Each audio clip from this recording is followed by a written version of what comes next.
Bom dia, boa tarde, boa noite, shalom, não sei qual horário que você vai assistir esse vídeo. Vamos falar sobre ressurreição. É um assunto dos assuntos que eu amo falar e que vai levar a doutrina da questão do inferno e céu, né? Que as pessoas morrem e já estão no céu quando é cristão, que as pessoas morrem e já vão para o inferno quando são pessoas ímpias. E no catolicismo, quem tá lá, não está cá, vai para o purgatório, né?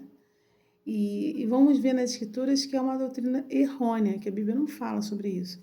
E a palavra ressurreição significa o seguinte: retorno da morte para a vida.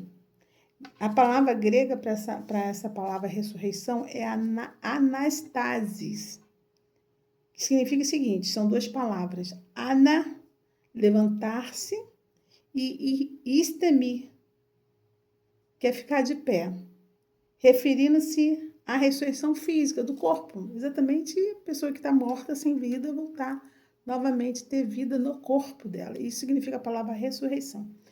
E nós vamos começar, tem assim, muitos textos que eu separei aqui, e tem outros que eu não separei, né, que eu não coloquei aqui junto, que a gente pode depois gravar um outro vídeo, principalmente 1 Coríntios 15, que vai falar sobre a ressurreição ali. Muito importante o capítulo ali, praticamente todo, fala sobre a ressurreição, sobre o último inimigo a ser vencido é a morte.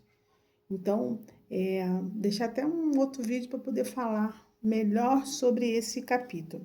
Então, lá em Daniel, diz assim, Daniel 12,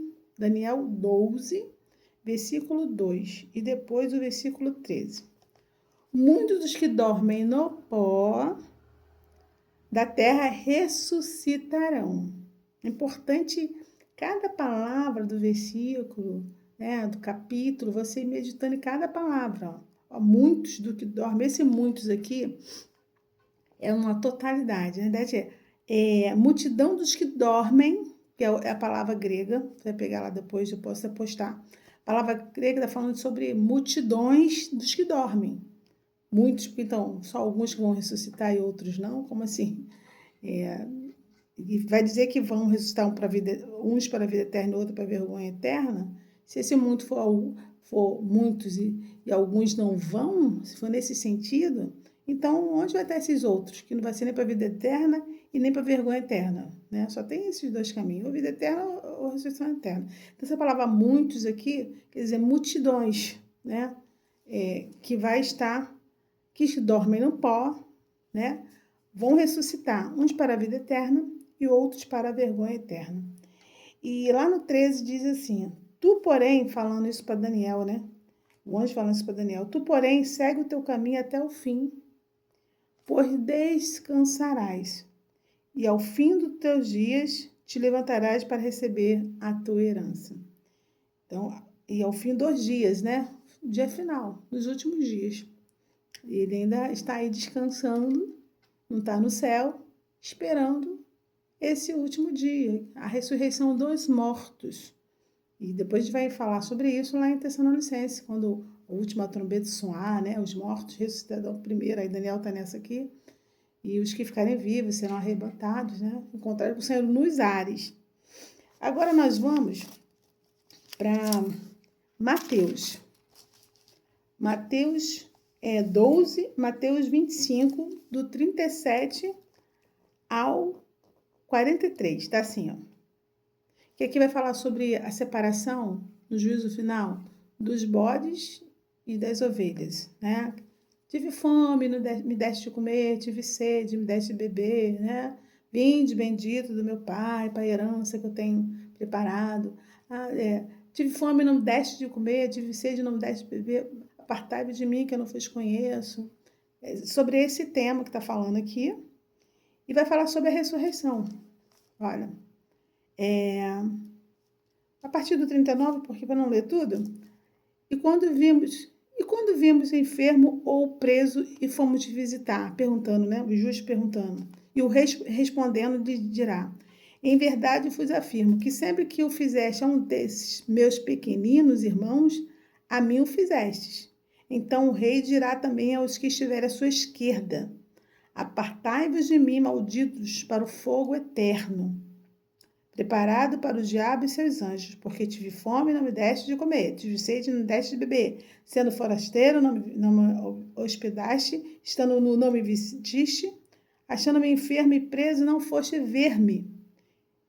E aí no 46, pulando aqui no 46, irão estes para o castigo eterno, porém o justo para a vida eterna, é o que está falando lá em Daniel.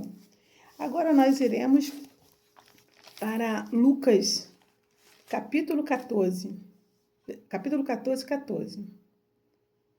E serás bem-aventurado pelo fato de não teres eles com que recompensar. Aqui tem vamos voltar aqui um pouquinho, que é o texto sobre a disputa dos primeiros lugares, né?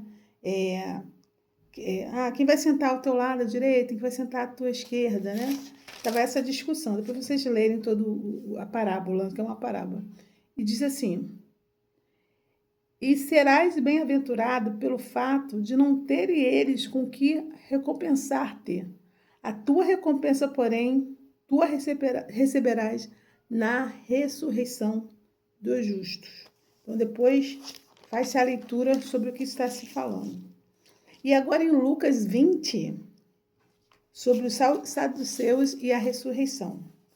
Que os saduceus não criam na ressurreição.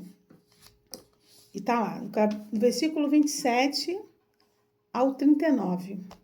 Chegando alguns dos saduceus, homens que diziam não haver ressurreição, essa era a discussão, perguntou-lhe: mestre, Moisés nos deixou escrito que se morreu o irmão, tentaram pegar o Bachia, né? Morreu o irmão, sendo aquele casado, não deixando filho, seu irmão deve casar com a viúva e suscitar descendência ao falecido. Ora, havia 7 irmãos, o primeiro casou e morreu sem filho, o segundo também, o terceiro. Igualmente, os 7 não tiveram filhos e morreram. Por fim, morreu também a mulher. Essa mulher, pois, no dia da ressurreição, de qual deles será a esposa? Eles queriam pegar Jesus ali, né? Então, se vai haver ressurreição, ele vai ser esposo de quem? Porque os 7 a despojaram. Então lhe acrescentou Jesus ao Ruxo: os filhos desse mundo casam-se e dão-se em casamento. Mas os que hão havido por digno de alcançar a vinda vindoura e a ressurreição